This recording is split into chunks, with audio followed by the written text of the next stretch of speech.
오늘 말씀의 제목은 자라게 하시는 하나님이라는 제목입니다. 시편 11편 3절 말씀에 보면 터가 무너지면 의인이 무엇을 하랴 라는 이런 말씀이 있습니다. 표준 세번역으로 그 말씀을 보니까 기초가 바닥부터 흔들리는 이 마당에 의인인들 무엇을 할 수 있겠는가 라고 이렇게 질문하고 있습니다.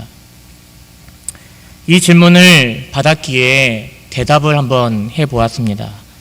여러분은 어떻게 대답을 하시겠습니까? 원인을 찾고 탓을 하겠습니까? 제가 어떻게 대답을 할까? 나의 대답은 무엇일까? 한참을 생각해 보다가 터가 무너지면 관심을 갖고 눈물을 흘리고 책임을 지고 중수를 시작할 것 같다라고 이렇게 답을 내렸습니다. 사랑하는 성도님들은 지금 내가 알고 있는 이 내용으로 내 신앙생활을 처음부터 다시 할 기회가 온다면 무엇에 힘쓰시겠습니까? 지금부터 그것에 한번 집중해 보려 합니다. 코로나19가 만약에 올 것을 알았더라면 교회들은 무엇을 준비했을 것인가? 그리고 이제 코로나가 끝나갔을 때 아니면 또 다른 무언가시 올 때 지금 우리는 그것을 깨달아 알아서 무엇을 힘써야 할 것인가? 이 부분에 대해서 한번 답을 같이 찾아가 보려 합니다. 오늘 본문 말씀에는 4가지 정도 우리에게 말씀하고 있는데요. 터를 세운다라는 것이 무엇인지를 말씀하고 있고, 터가 세워지는 과정은 무엇인지를 말씀해 주고, 그 터를 누가 세우시는지를 말씀해 주고, 그것을 깨달았기에 우리가 무엇을 해야 하는지를 말씀해 주고 있습니다. 먼저 터를 세운다라는 것, 그 의미를 한번 살펴보도록 하겠습니다. 오늘 말씀의 터는 단단한 땅, 아주 고정된 이 기초를 말합니다. 18절 말씀에 보니까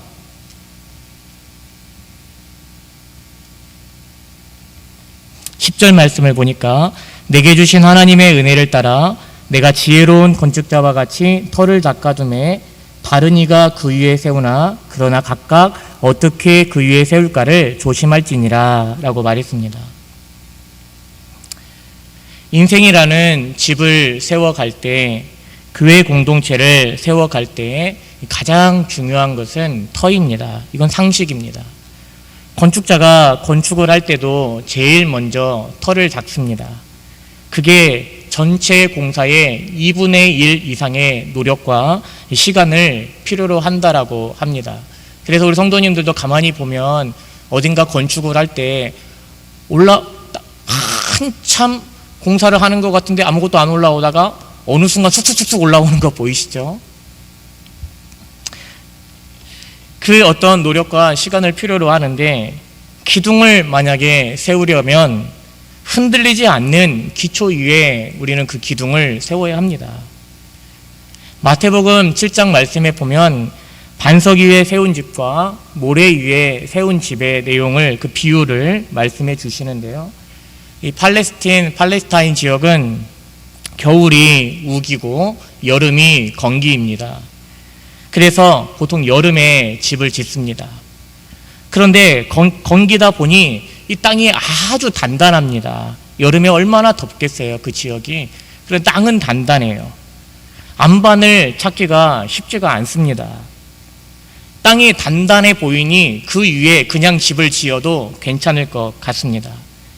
그래서 두 종류의 어떤 사람들이 나누게 되는 것이죠. 안반을 찾는 그 수고를 하면서 그 단단한 땅을 파내려가면서 안반 위에 집을 지으려 하는, 기둥을 세우려 하는 사람과 땅이 단단해 보이니까 괜찮을 거야 하면서 이 위에 그냥 집을 지으려 하는 사람이 나눠지게 되는 것이죠.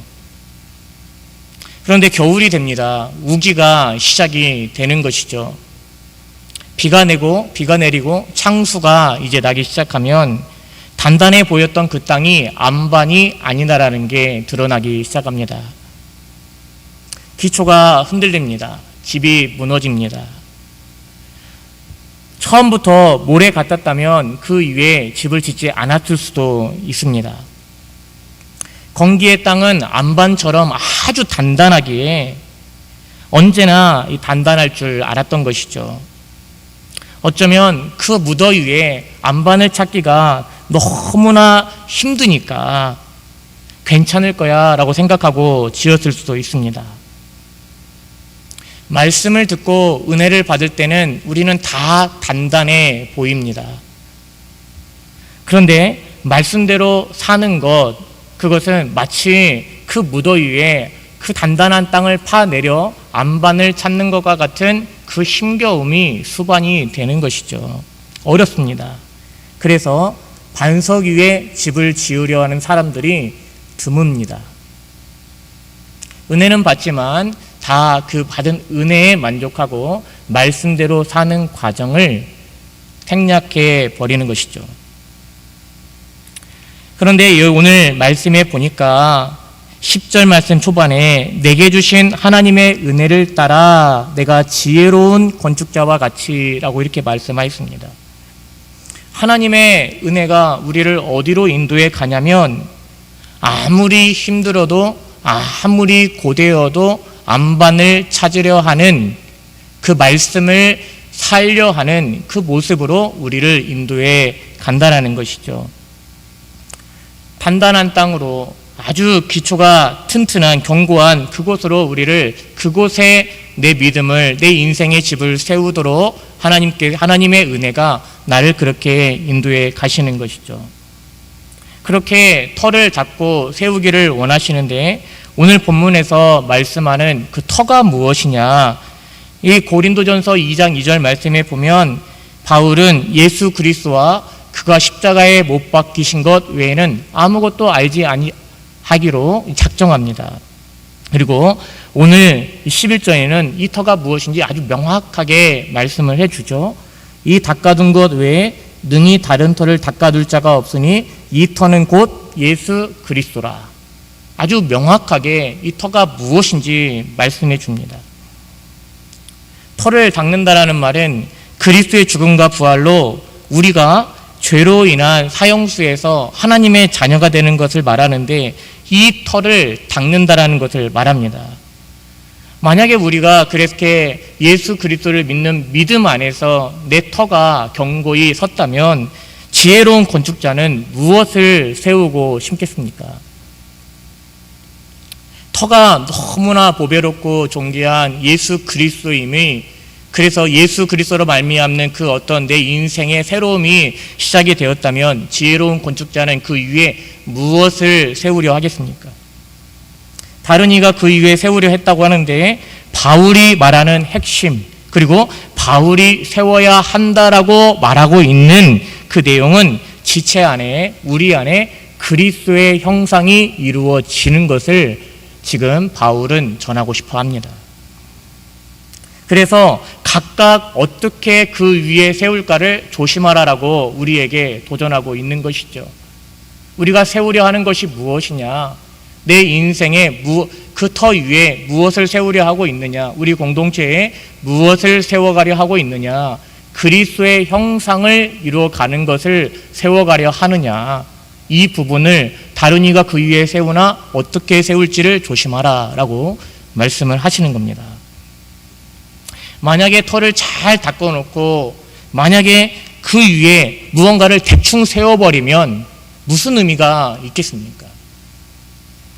그런데 12절, 13절 말씀에 보니까 만일 누구든지 금이나 은이나 보석이나 나무나 풀이나 짚으로 이 터 위에 세우면 각 사람의 공적이 나타날 터인데 그날이 공적을 밝히리니 이는 불로 나타내고 그 불이 각 사람의 공적이 어떠한 것을 시험할 것임이라 라고 말씀합니다.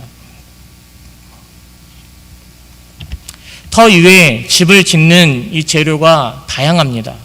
6가지를 말했네요. 금, 은, 보석, 나무, 풀, 집 이렇게 말했어요. 그런데 엄밀히 말하면 이 6가지 중에 2가지로 큰 카테고리로 묶을 수 있는데 금, 은, 보석과 그 다음에 나무, 풀, 집 이렇게 나눌 수 있어요. 그것을 어떻게 알 수 있냐면 13절의 기준에서 알 수 있습니다. 그러니까요, 지금 금, 보석은 불에 타지 않는 것이고 나무, 풀, 집은 불에 타는 것인데 그 구분 기준이 무엇이냐면 불에 타느냐 타지 않느냐, 그러니까 불에 타는 것으로 세우느냐 타지 않는 것으로 세우느냐, 이 부분을 말씀을 하는 거예요. 불에 타지 않는 것은 무엇입니까? 불에 타지 않는다라는 것은 영원한 것을 말합니다. 그러면 불에 탄다라는 것은 무엇이에요? 유한한 것, 일시적인 것, 이것을 말하는 것이죠. 그러니까요, 그 반석 위에, 그 터 위에 영원한 것을 심으려, 영원한 것을 세우려 하느냐, 아니면 유한한 것을, 내 인생의 그 집을 유한한 것으로 세워가려 하느냐, 영원한 것을 세우려 하느냐, 이 부분을 우리에게 도전하고 말씀하고 있는 것이죠. 반석과 모래 위에 터를 세우는 것, 그것이 기초가 되는 것만큼이나 중요한 것은 그 위에 금은 보석으로 세우느냐, 나무나 풀이나 집으로 세우려 하느냐, 이 부분이 굉장히 중요하게 또다시 말씀을 하는 것입니다. 우리 여기 있는 우리 모두가 다 내 인생의 집을 금으로, 은으로, 보석으로 세우려 하는 사람이 있고, 세울 수 있고, 또 어떤 이는 나무나 풀이나 집으로 세우려 하는 사람도 있다라는 겁니다.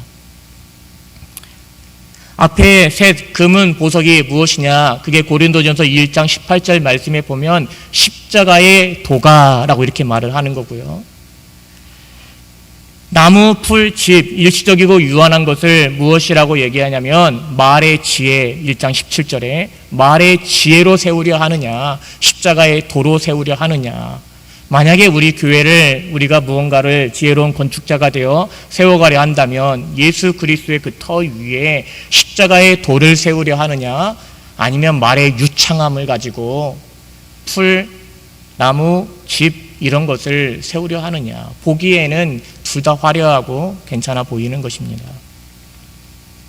무엇으로 우리가 내 인생의 집을 세우기를 원하십니까? 썩을 것으로 심고 썩지 않을 것을 거두는 그 인생이 되기를 우리 원하지 않습니까? 우리 집을 지을 때 날림으로 집을 지었다고 생각을 해보세요. 요즘 날림이라는 표현 제가 쓰는지는 잘 모르겠고 건축을 모르니까요. 날림으로 집을 지었다라고 표현 많이 하잖아요. 날림으로 내 인생을 집을 그냥 그게 수고로우니까, 그게 너무 고생스러우니까 날림으로 집을 지으려 했을 때 내 인생의 집을 날림으로 지을 수는 없지 않습니까? 주님의 몸된 교회, 하나님께서 내 몸이라고 말씀하시는 그 주님의 몸된 교회를 날림으로 세울 수는 없는 것 아니겠습니까? 참 많은 교회에 직분자가 있습니다. 집사, 권사, 목사라고 이렇게 다 사자를 쓰는데요, 이 사의 한자가 다 다릅니다. 집사님의 사자는 일사자를 씁니다. 예루살렘 교회에서 가난한 사람들을 돌보아주는 그 봉사자를 세울 때 감독의 보조자로 교회에서 봉사하는 것이 주된 임무라고 집사를 세웠던 것이죠. 집사의 사자는 일사자를 씁니다. 그러면 권사님의 사자는 무슨 사자를 쓸까요? 감리교와 장로교가 조금 다릅니다. 감리교는 일사자에 스승사자, 이것을 교차해서 선비사자, 이것을 교차해서 씁니다. 그러니까 감리교의 권사는 우리 장로교의 약간 집사 같은 그 직분인 것이죠. 그런데 장로교의 권사는 그 사자가 스승사자를 씁니다. 그러니까요, 이제 권면하는 일, 그리고 위로하는 일, 교회를 다스리는 어떤 돌아보는 그 일에 본을 보이는 어떤 그런 직분을 맡기는 것이죠. 목사의 사자도 스승사자를 씁니다. 믿음이 연약한 성도들을 돌아보고 어떤 관리, 성도의 영적인 생활을 지도하는 어떤 그런 역할을 하는 게 이 목사의 사자입니다. 같은 사자를 쓰지만 다 다릅니다. 그런데 헬라어는 이 모든 그 섬기는 직분을 다 한 단어로 디아코노스라고 단어를 씁니다. 한마디로 말하면, 영어로 말하면 서번트고요. 우리로 말하면 시중두는 사람으로 이렇게 표현을 합니다. 즉, 권위의 어떤 과다 여부가 아닙니다. 섬김의 다양한 형태를 말하는 것이죠. 교회 안에 참 많은 직분자들이 있습니다. 집사들도 많고요, 우리 안수 집사님도 많고요, 우리 권사님들도 많고요, 우리 목사들도 지금 참 많습니다. 그런데 우리 다 각자의 어떤 다양한 역할로 주님의 몸된 교회를 세워가고 섬기는 일을 하는데, 우리가 다 지금 그 자리에서 금으로 은으로 보석으로 영원한 것으로 세우려 하느냐, 십자가의 돌을 세우려 하느냐, 아니면 유한한 것, 나무풀 집으로 일시적인 것으로 세우려 하느냐, 대충대충 날림으로 세우려 하느냐, 이 부분에 있어서 각각 어떻게 세울지를 조심하라라고 말씀을 하시는 것이죠. 그 이후에 불이 각 사람의 공적이 어떠한 것을 시험할 것이라 라고 말합니다. 그런데 보면 13절에 공적, 14절에 공적이라고 이렇게 계속해서 공적이라는 단어가 반복이 돼요. 공적이 무엇입니까? 공적이 무엇입니까? 행위, 행실을 말하는데요. 의역하면 수고와 예씀을 말합니다. 우리의 모든 수고와 예씀이 불이 각 사람의 그 수고와 예씀이 어떠한 것을 시험할 것이라 라고 이렇게 말하는 것이죠.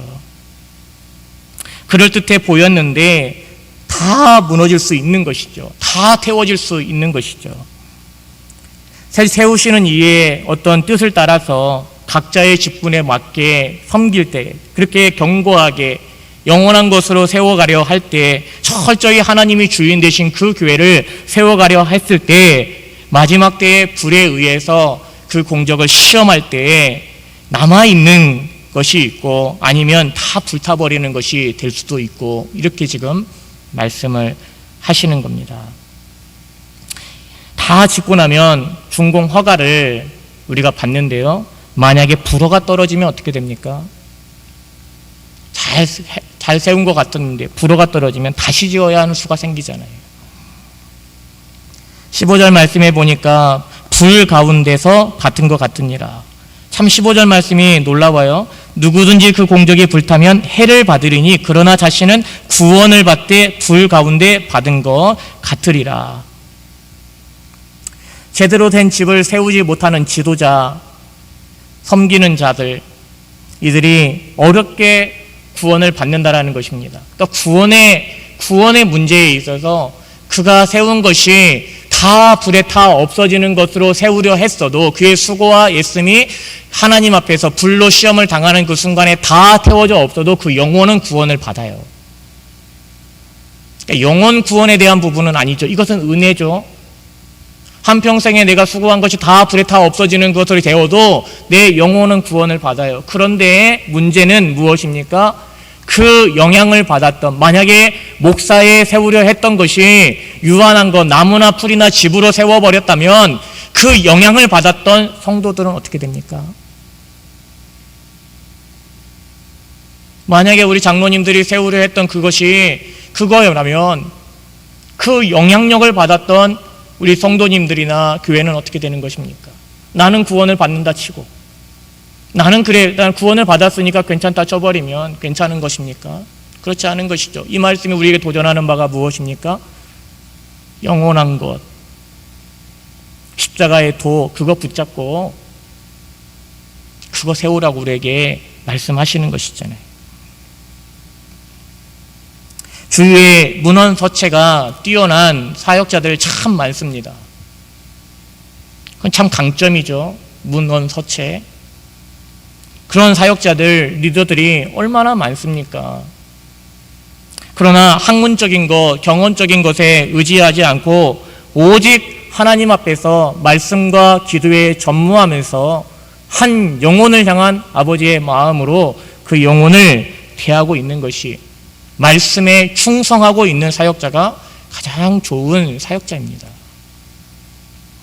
둘째로 터가 세워지는 과정을 말씀합니다.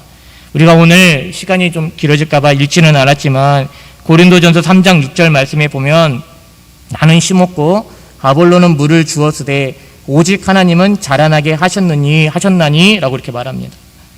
3장 5절에도 보면 하나님께서 이들은 다 너희로 하여금 믿게 한 사역자들이다 라고 이렇게 말씀했습니다. 그런데 여러분 잘 보세요. 둘 다 사역자이지만 각자의 역할이 다릅니다. 나는 심었고 바울은 심었고 아볼로는 물을 주었다라고 얘기합니다. 바울은 심는 역할에 적합한 사역자였어요. 아볼로는 물을 주는데 적합한 사역자였어요. 그러니까요, 하나님은 하나님의 어떤 때에 하나님의 사역자들의 다양한 은사를 가지고 하나님은 주님의 몸된 교회를 아주 건강하게 그리고 견고하게 세워가려 하십니다. 그러니까요, 바울에게서 아볼로와 같은 모습을 기대하는 것 아니고 아볼로에게서 바울과 같은 모습이 없다라고 얘기할 것 아닌 것이죠. 각자의 어떤 역할이 다른 거잖아요. 그런데 여러분, 이런 말씀들이 사역자에게만 꼭 해당되는 건 아닙니다. 우리 모든 성도님들에게 다 해당되는 내용이에요. 어떤 이는 심고 어떤 이는 물을 주는 어떤 그런 역할들을 우리가 다 하는 것이죠. 그런데 이 본문에서 가장 중요한 말씀이 무엇이냐면 그 사역자들을 이렇다라는 게 아니라 누가 심었고 누가 물을 주었느냐 이게 아니라 더 중요한 본질은 누가 자라게 하시느냐 이 부분인 것이죠. 오직 하나님은 자라게 하셨으니. 고린도 교회 역시 처음부터 이렇게 터를 세우기 시작했는데 그만 중요한 사실을 잊어버립니다. 오직 하나님이 자라게 하신다는 그 사실, 그게 중요하다라는 것을 잊어버려서 바울파, 아볼로파, 게바파, 그리스도파 나누는 것이죠. 곧 자칫하면 우리는 내가 심었다, 물을 주었다라고 이렇게 말할 수도 있습니다. 지금의 우리 교회는 내가 있기에 가능했다라고 이렇게 말하는 내용도 들어본 적이 있어요. 그 착각입니다. 교회가 부흥을 해서 큰 교회가 되면 간혹 큰 교회 목사님들도 착각하는 게 있는 것 같아요. 오늘날 무슨 교회를 내가 만들었다. 더 무서운 것은 자신은 아니라, 말로는 아니라 하지만 은근히 그렇게 자신을 높여주기를 바라는, 옆에서 그렇게 칭찬해주기를 바라는 어떤 그런 마음이 있는 것이죠. 누구도 여기서 예외일 수는 없습니다. 칭찬 듣는 건 다 좋거든요. 다 좋잖아요. 누가 나를 칭찬해 주는 것만큼, 인정해 주는 것만큼 그것도 어떻게 큰 우상 중에 하나잖아요. 그런데 심는 이나 물 주는 이가 아무것도 아니로되 라고 이렇게 말씀해요. 이게 뭔 말이냐면 굳이 내가 아니었더라도 하나님은 누구를 통해서도 그 일을 하실 수 있었다 라고 이렇게 말씀하시는 거예요. 이거 우리 붙잡아야 되죠.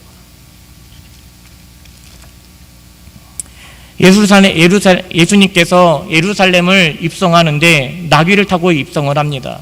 우리 이해와 잘 아시죠? 사람들이 호산나 외치며 환호성을 치면서 자기 겉옷을 펴고 예수님을 환호합니다. 그때 나귀가 생각을 해요. 아, 역시 다르구만. 내가 보통 나귀가 아니라는 것을 알아보고 있네. 한눈에 알아보고 있네. 라고 이렇게 생각한다면 여러분 바로 이것이 착각인 것이죠. 아무것도 아니로래 라는 말씀은 무엇입니까? 주님이 어떤 나귀를 타고 가셨더라도 주님이 거기 올라가실 때 환호를 했었겠죠. 이것이 본문에서 오직 하나님은 자라나게 하셨으니, 고린도 교회에 그런 모습이 있는 것에 대해서 바울은 참 마음이 아픈 것이죠. 바울이 왜 유혹이 없었겠습니까? 바울이 스스로를 자랑하려면 얼마나 많은 자랑거리가 있었겠습니까? 40에 하나 감한 매, 그것만 하나만 해도 내가 주를 위해서 40에 감한 매 한 번, 그거 아마 두고두고 간증할걸요? 오늘날 우리 목사님들이 만약에 내가 40에 감한 매 한 번 맞았다면, 주를 위해서 한 번 맞았다면 가는 곳곳마다 간증할걸요?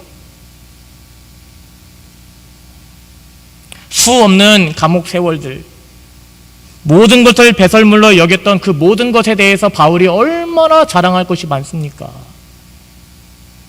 나를 좀 알아줘야 하는데 하는 마음도 얼마나 많았겠어요. 왜 불쑥불쑥 찾아오지 않았겠어요. 그러나 바울 자신뿐만 아니라 아볼로도 아무것도 아니로되 라고 이렇게 말합니다. 이건 겸손이 아니라 바울이 실제로 그렇게 깨달은 거예요. 겸손을 말하는 게 아니라 바울이 실제로 그렇게 자기 자신이 아무것도 아니라는 것을 확실하게 붙잡고 있었던 거예요. 고백하고 있었던 겁니다.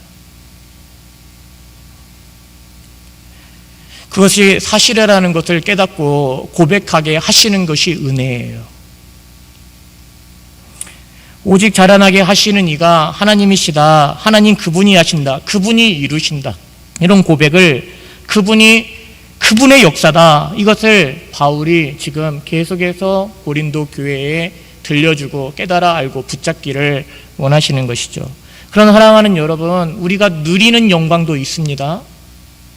무엇입니까? 예수님께서 누군가를 필요로 하실 때, 어떻게 보면 하나님께서 마음의 소원을 주시고 무언가를 이루려 할 때 그 순간에 그 장소에 내가 그 도구로 쓰임받았다라는 것, 이것은 영광스러움이죠.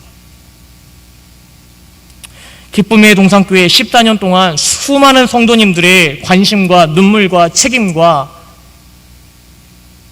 애달는 마음으로 중수하는 그 모든 과정들, 이건 그에게 영광스러움이죠.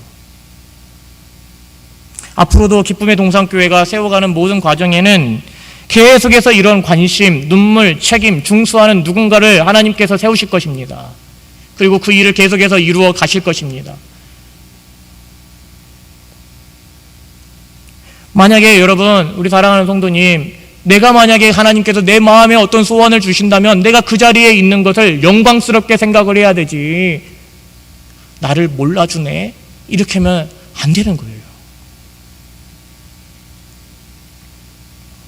칭찬 없다고 시험 듭니까? 내가 충성되었는데 몰라준다고 시험이 듭니까? 만약에 이 땅에서 칭찬 다 받고 인정 다 받고 갈채 다 받으면 하나님 앞에서 무엇 받을 거 있습니까? 몰라주는 것만큼, 묵묵히 보이지 않는 곳에서 수고하였는데 아무도 몰라주는 만큼 상급이죠. 상이죠.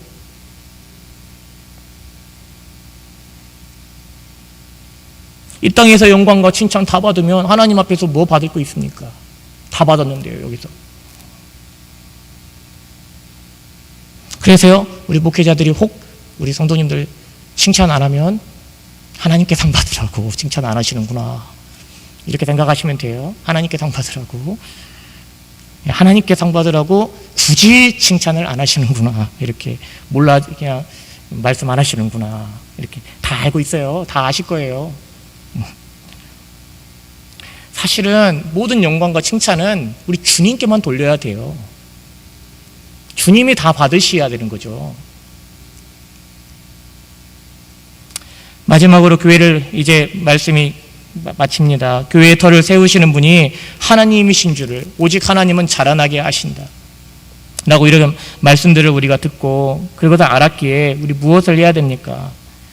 우리의 필요에서 출발한 신앙이 아니라 주님의 필요에서 시작되는 신앙을 우리가 시작해야 됩니다.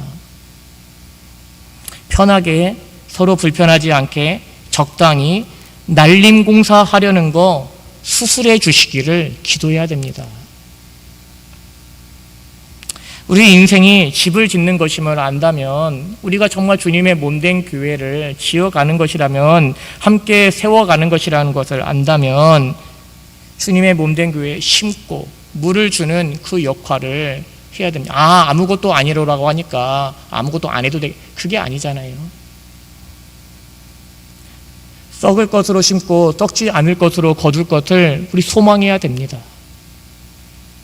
개척교회들을 보면 모든 교회의 태동과 어떤 그 시작을 보면 다들 이렇게 이러한 소망으로, 이러한 어떤 소원을 가지고 시작을 하는데 어느 순간 이것을 놓쳐버리죠. 히브리서 3장 14절 말씀에 우리가 시작할 때 확실한 것을 끝까지 견고히 잡으면 그리스도와 함께 참여하는 자가 되리라. 아멘. 하나님 앞에서 중공검사 받을 날 옵니다.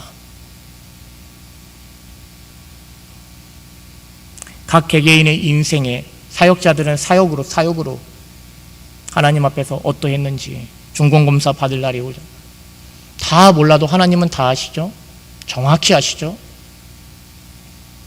예수 그리스도가 아닌 것에 털을 닦지 않으려 했음을, 십자가의 그 도를 전하려 했음을, 썩을 것으로 심고 썩지 않을 것을 거두고 싶어 했음을, 사람들이 몰라줘도 아무것도 아님을 고백하되 모든 영광과 존귀를 주님께 돌리고 나는 묵묵히 그 자리에서 나의 공적이 하나님 앞에서 드러나기를 바랬음을 다 드러나게 되는 것이죠.